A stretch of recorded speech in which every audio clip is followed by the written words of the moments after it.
नमस्कार, मैं साक्षी और आपने देखना शुरू कर दिया है द प्रिंट लाइन्स। आइए एक नजर डालते हैं अब तक की 5 बड़ी खबरों पे। बारिश के कारण हिमाचल में हुआ काफी नुकसान। जी हां, ये बड़ी खबर शिमला से है, जहां हिमाचल प्रदेश के मंत्री विक्रमादित्य सिंह कहते हैं कि बारिश के कारण हिमाचल में काफी नुकसान हुआ है। राज्य में करीब 765 सड़कें प्रभावित हुई हैं। हमने करीब 342 मशीन प्रदेश के कोने कोने में तैनात की है। कुल्लू मनाली में फंसे हुए लोगों को भी रेस्क्यू किया गया है। अलग अलग क्षेत्रों में करीब 8 लोगों की मृत्यु हुई है। हिमाचल में और पूरे नदर्न इंडिया में जिस तरीके से हैवी रेनफॉल पिछले 2 दिन से हो रहा है और इसमें हिमाचल में खास करके बहुत सा नुकसान हुआ है। मैंने कल भी ये बात कही थी कि हिमाचल में करीबन 765 रोड्स है जो इससे प्रभावित हुई है और आज हमारे डिपार्टमेंट द्वारा ये प्रस्तावित किया गया है कि करीबन 550 सड़कें जो है वो खोल दी जाएगी, मगर क्योंकि कई जगहों पे जो डेब्रीज है वो समय समय पर सड़कों के ऊपर आ रहे हैं, जो हालांकि हमने करीबन 342 मशीन्स प्रदेश के अंदर डिप्लॉय करी है पूरे प्रदेश के कोने कोने में, मगर फिर भी जो है इसमें प्रॉब्लम्स आ रही है और काफ़ी लोगों को जो है वो कुल्लू मनाली में जो स्ट्रैंडर्ड थे, टूरिस्ट थे, उनको सेफली इवैक्यूएट किया गया है। और कुछ दुखद खबरें भी आ रही है। जिला शिमला में कल रात और आज सुबह के बीच में करीबन 8 लोगों के दुखद मृत्यु की खबर भी अलग अलग क्षेत्रों से आई है। तो उन परिवारों के साथ भी हमारी गहरी संवेदनाएं हैं और साथ ही मुख्यमंत्री जी ने केंद्रीय गृह मंत्री अमित शाह जी से भी इस विषय पे चर्चा करी है, बात करी है और नेशनल डिज़ास्टर रिलीफ अथॉरिटी द्वारा भी पूरा सहयोग हिमाचल प्रदेश को इस आपदा के घड़ी में दिया जाएगा, इसका हमें पूरा विश्वास है। मैंने भी अपने डिपार्टमेंट को ये निवेदन किया है कि पूरा एक असेसमेंट कितना लॉस हमारे पूरे प्रदेश में हो रहा है उसका एक पूरा ब्यौरा बनाएं, ताकि जल्द हम इसको जो है वो मिनिस्ट्री ऑफ होम अफेयर्स में भिजवा कर हिमाचल को पूरा सहयोग जो है वो फाइनेंशियली जो है वो करवाया जाए, उसके लिए भी हम पूरा प्रयास करेंगे। मैंने कल भी कहा था कि this is a time when we have to rise above petty politics and everybody has to collectively work for the people of the state. और ख़ास करके जो आपदा में जो लोग हैं जो फंसे हुए हैं उनको सेफली इवैक्यूएट करने के लिए अपने पुलिस फोर्सेस का, साथ ही साथ जो स्टेट डिज़ास्टर रिलीफ अथॉरिटी के हमारे साथी हैं उनका सहयोग बढ़ाने के लिए हमको उनके साथ खड़ा रहना है और उसके लिए सरकार और सभी विपक्षी दल और सब लोग मिलकर इसमें अपना सहयोग दें, ये मेरा विनम्र निवेदन।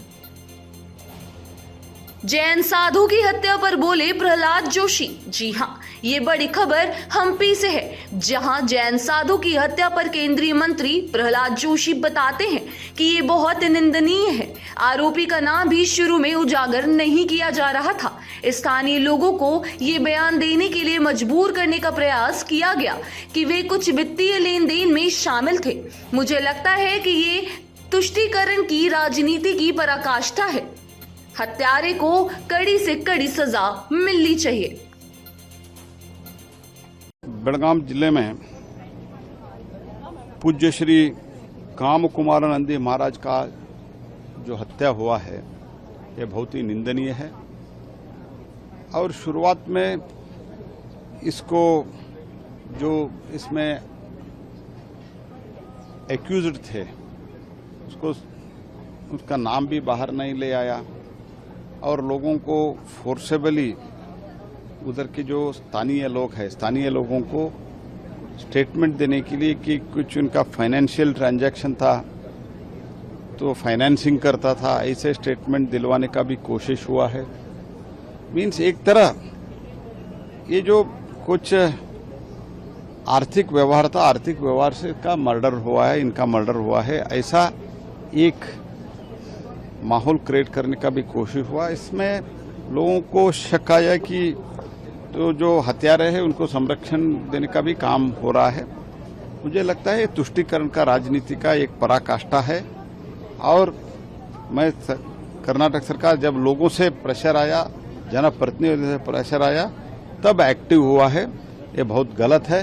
और सभी जो जैन साधु सन्यासी है जो पैदल चलते हैं, सारे देश विदेश में जो पैदल चलते हैं, उन लोगों को पूरा संरक्षण, और जब भी वो कई से जगह से गुजरते हैं उधर अगर कुछ व्यवस्था उनके धार्मिक स्थल वगैरह नहीं है तो सरकारी बंगलों में करने का व्यवस्था करना चाहिए, संरक्षण देना चाहिए। इसमें जो हत्या की है तो उनको एकदम कड़ी से कड़ी एक शिक्षा मीन्स पनिशमेंट देना चाहिए। बारिश के कारण यमुना नदी में भारी मात्रा में पानी बढ़ा। जी हां, लोक निर्माण विभाग पीडब्ल्यूडी मंत्री आतिशी कहते हैं कि बारिश के कारण पीछे से यमुना नदी में भारी मात्रा में पानी आ रहा है। कल सुबह तक जल स्तर खतरे के निशान के ऊपर पहुंच जाएगा। हमने स्थिति पर नजर बनाई हुई है। जो लोग पानी के करीब रहते हैं उन्हें रेस्क्यू किया जा रहा है। अभी स्थिति नियंत्रण में है। आज मुख्यमंत्री अरविंद केजरीवाल ने समीक्षा बैठक बुलाई है।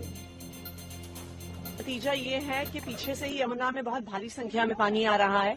कल सुबह तक हथनीकुंड बैराज से हर घंटे में करीब 45,000 क्यूसेक पानी छोड़ा जा रहा था। अब वो संख्या तकरीबन 3 लाख क्यूसेक प्रति घंटे पर पहुंच गई है।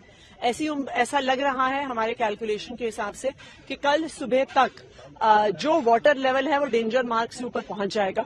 अब सवाल ये है कि अगर लगातार फिर भी बारिश चलती रही, क्योंकि हरियाणा में बरसात हो रही है, उससे पीछे हिमाचल प्रदेश में बरसात हो रही है, तो आगे चलते हुए और कितना पानी आता है इस पर हमने एक पैनी नजर बनाई हुई है। मध्य प्रदेश में मॉनसूनी वर्षा का आरंभ। जी हां, ये बड़ी खबर भोपाल से है, जहां मौसम विज्ञानी आईएमडी अशफाक हुसैन कहते हैं कि मध्य प्रदेश में अभी मॉनसूनी वर्षा हो रही है।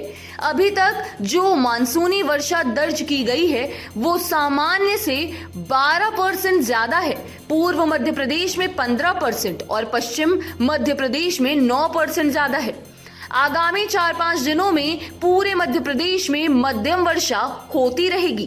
कहीं कहीं भारी वर्षा तो कहीं पर अति भारी वर्षा होने की संभावना है। मध्य प्रदेश में अभी मानसूनी वर्षा हो रही है और अभी तक जो मानसून की वर्षा जो रिकॉर्ड की गई है वो सामान्य से जो है आपके 12% ज़्यादा है, और ईस्ट मध्य प्रदेश में जो है 15% और पश्चिम मध्य प्रदेश में 9% ज़्यादा है। और सबसे अधिक जो वर्षा अभी तक जो मध्य प्रदेश में रिकॉर्ड की गई वो है आपके भिंड में है 129% ज़्यादा है, और सबसे कम जो है खंडवा में -40% है। और बाकी जो है अभी आगामी दिनों में भी 4-5 दिनों में जो है हल्की से मध्यम वर्षा पूरे मध्य प्रदेश में होती रहेगी, और कहीं कहीं भारी वर्षा होने की संभावना, और कहीं कहीं अति भारी वर्षा भी हो सकती है। कीचड़ में धंसने की वजह से फंसी यात्रियों से भरी बस। जी हां, ये बड़ी खबर जम्मू कश्मीर से है, जहां विशेषपाल महाजन उपायुक्त डोडा कहते हैं कि जहां कुछ सड़कें बंद हो गई हैं, कुछ जगह पर भूस्खलन हुआ है और सड़कों को ठीक करने की कोशिश जारी है। एक सड़क पर एक बस में 2 लोग यात्रा कर रहे थे और बस के कीचड़ में धंसने की वजह से वे फंस गए। उनको अस्पताल ले जाया गया, जहां उन दोनों की मृत्यु हो गई और 2 अन्य घायलों का इलाज चल रहा है। पूरे इलाके में, पूरे डिस्ट्रिक्ट में तो क्या कुछ रोड्स बंद हो गई हैं, कुछ जगह पे स्लाइडिंग हुई है, जहां पे उनको रोड्स को रिस्टोर करने की कोशिश जारी है। एक गंदोगवाड़ी रोड के ऊपर एक बस में 2 लोग ही थे, ट्रैवल कर रहे थे। मड स्लाइड की वजह से वो फंस गए। उनको जब अस्पताल लेके जाया गया तो अनफॉर्चुनेटली वो दोनों एक्सपायर हो गए। 2 और लोग उस मड स्लाइड में थे जो अभी आउट ऑफ डेंजर बताए गए हैं, हॉस्पिटल में अंडर ट्रीटमेंट है। सर, बहुत सारी रोड्स जो है बंद है अभी, तो लोगों के लिए किस तरह की एडवाइजरी रहेगी? मैं आपके माध्यम से सब लोगों से ये अपील करना चाहता हूँ कि जब तक बिल्कुल ज़रूरी ना हो अपने घर से बाहर ना निकलें।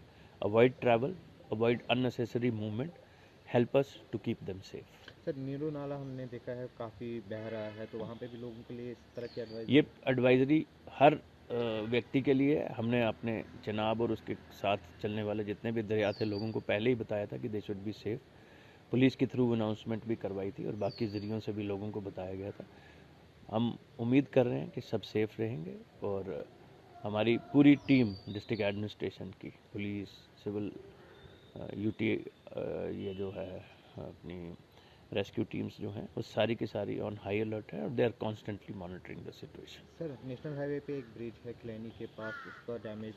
जी, वो डैमेज के बारे में सुबह ही रिपोर्ट आई थी। मैं पर्सनली भी गया था NHI DCL और PWD की टीम लेके, जहाँ पे वो डैमेज था बिकॉज ऑफ गशिंग वाटर। उस डैमेज को अभी टेम्पररली हमने रिस्टोर करवा लिया है, बचाव कर रहे हैं। बारिश और पानी कम होने के बाद हम उसमें जो कंस्ट्रक्शन का काम है वो भी चलेंगे।